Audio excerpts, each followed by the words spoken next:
Les Chatburn Books, ce sont ces livres dont on a entendu parler et qu'il faudrait sans doute lire si on ne l'a pas encore fait. Ces livres qui nous sont transmis par toute notre culture, par toutes les cultures.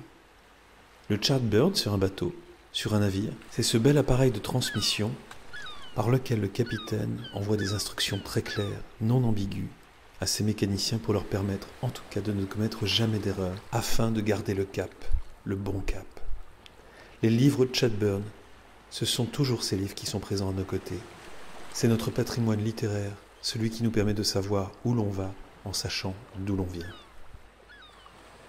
Je crois que l'art est la plus haute expression de l'esprit humain. Je crois que nous aspirons à transcender le fini et l'éphémère, à participer à quelque chose de mystérieux et de collectif appelé culture, et que cette aspiration est aussi puissante chez l'être humain que le besoin de reproduire l'espèce. À travers le local ou le régional, à travers nos voix individuelles, nous travaillons à créer des œuvres capables de parler à des gens qui ne savent rien de nous. Du caractère indirect même de cette relation naît une intimité inattendue. La voix individuelle est la voix collective.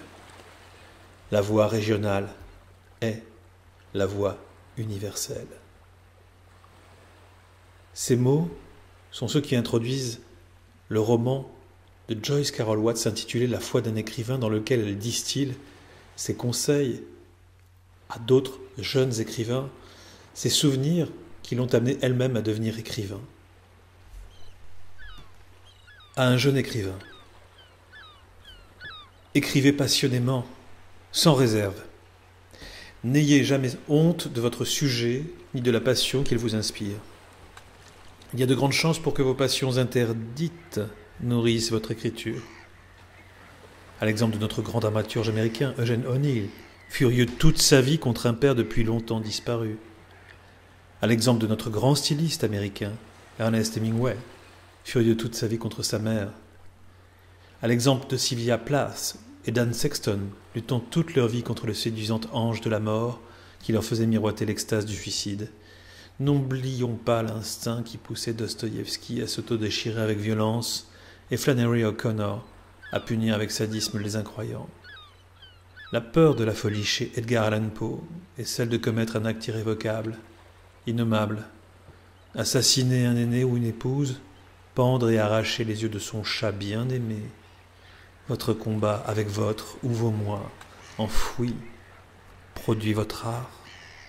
Ces émotions sont le combustible qui alimente votre écriture et rend possible des heures, des jours, des semaines, des mois et des années de ce qui apparaîtra aux autres, de l'extérieur, comme un travail. Sans ces pulsions mal comprises, vous seriez peut-être en surface, quelqu'un de plus heureux, un citoyen plus engagé dans la vie de la cité, mais il est peu probable que vous créeriez quoi que ce soit de substantiel. Quel conseil un écrivain plus âgé peut-il avoir la présomption de donner à un plus jeune ? Seulement ceux qu'il ou qu'elle aurait pu souhaiter entendre beaucoup plus tôt. Ne vous découragez pas, ne jetez pas des regards de côté en vous comparant à vos pairs. Écrire n'est pas une course, personne ne gagne vraiment. La satisfaction est dans l'effort, rarement dans les récompenses ultérieures, si d'ailleurs il y en a. Et encore une fois, écrivez passionnément, sans réserve. Lisez beaucoup et sans vous justifier. Lisez ce que vous avez envie de lire, pas ce qu'on vous dit que vous devriez lire. Plongez-vous dans un écrivain que vous aimez et lisez tout ce qu'il ou elle a écrit, y compris ses premiers ouvrages. Surtout ses premiers ouvrages. Avant que le grand écrivain ne devienne grand, ou même bon, il, elle, a tâtonné à la recherche d'une manière, d'une voix, peut-être exactement comme vous.